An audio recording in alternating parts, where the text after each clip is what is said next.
ಕಳೆದ ಒಂದು ತಿಂಗಳ ಹಿಂದೆ ನಮ್ಮ ರಾಜ್ಯಾದ್ಯಂತ ಏನು ಅಂಗಡಿ ಮುಂಗಟ್ಟ ಮೇಲೆ ಕನ್ನಡ ನಾಮ ಫಲಕವನ್ನು ಅಳವಡಿಸಬೇಕಂತೇಳಿ ನಮ್ಮ ಸನ್ಮಾನ್ಯ ರಾಜ್ಯಾಧ್ಯಕ್ಷರಾದ ಸನ್ಮಾನ್ಯ ಟಿ ಎ ನಾರಾಯಣಗೌಡರು ಏನು ರಾಜ್ಯ ಸರ್ಕಾರ ಮತ್ತು ಇಲ್ಲಿ ರಾಜ್ಯದಲ್ಲಿರುವ ಎಲ್ಲ ಅಂಗಡಿ ಮುಂಗಟ್ಟ ಮಾಲೀಕರಿಗೆ ಒಂದು ಗಡುವನ್ನು ಕೊಟ್ಟಿದ್ದು.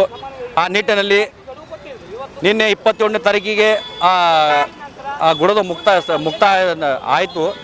ಆ ನಿಟ್ಟಿನಲ್ಲಿ ಬೆಂಗಳೂರಿನಲ್ಲಿ ಲಕ್ಷಾಂತರ ಕಾರ್ಯಕರ್ತರು ನಮ್ಮ ರಾಜ್ಯಾಧ್ಯಕ್ಷರ ನೇತೃತ್ವದಲ್ಲಿ ಏನು ನಿನ್ನೆ ಶಾಂತಿಯುತವಾಗಿ ಏನು ಪ್ರತಿಭಟನೆ ಮಾಡಲಿಕ್ಕೆ ಹೊಂಟಿದಾಗ ಅವರಿಗೆ ಬಂಧನ ಮಾಡಿ ಅದರ ಜೊತೆಗೆ ಸಾವಿರಾರು ಕಾರ್ಯಕರ್ತರಿಗೆ ಕೂಡ ಬಂಧನೆ ಮಾಡಲಾಗಿದೆ. ಆ ನಿಟ್ಟಿನಲ್ಲಿ ಇವತ್ತು ನಾವು ವಿಜಯಪುರ ನಗರದಲ್ಲಿ ಕರ್ನಾಟಕ ರಕ್ಷಣಾ ವೇದಿಕೆ ವತಿಯಿಂದ ಈ ಪ್ರತಿಭಟನೆಯನ್ನು ಹಮ್ಮಿಕೊಂಡು ಏನು ನಮ್ಮ ರಾಜ್ಯಾಧ್ಯಕ್ಷರಾದ ಸನ್ಮಾನ್ಯ ಟಿ ಎ ನಾರಾಯಣಗೌಡರಾಗಲಿ, ನಮ್ಮ ಜಿಲ್ಲಾಧ್ಯಕ್ಷರಾದ MC ಮುಲ್ಲಾ ಅವ್ರಿಗಾಗಲಿ, ಇನ್ನೊಂದೆಲ್ಲ ನಮ್ಮ ಕರವೇ ಕಾರ್ಯಕರ್ತರಿಗೆ ಎಲ್ಲ ಬೆಳಗೊಳಿಸಬೇಕು. ಇಲ್ಲದಿದ್ದರೆ ಮುಂದಿನ ದಿನಮಾನಗಳಲ್ಲಿ ಈ ನಮ್ಮ ವಿಜಯಪುರ ಜಿಲ್ಲೆ ಅಷ್ಟೇ ರಾಜ್ಯಾದ್ಯಂತ ಉಗ್ರವಾದ ಹೋರಾಟವನ್ನು ಮಾಡಲಿಕ್ಕೆ ಎಚ್ಚರಿಕೆ ಗಂಟೆಯನ್ನು ಸಂದರ್ಭದಲ್ಲಿ ಒಳ್ಳೆಗೆ ಇಚ್ಛಪಡ್ತಾ ಇದ್ದೀನಿ.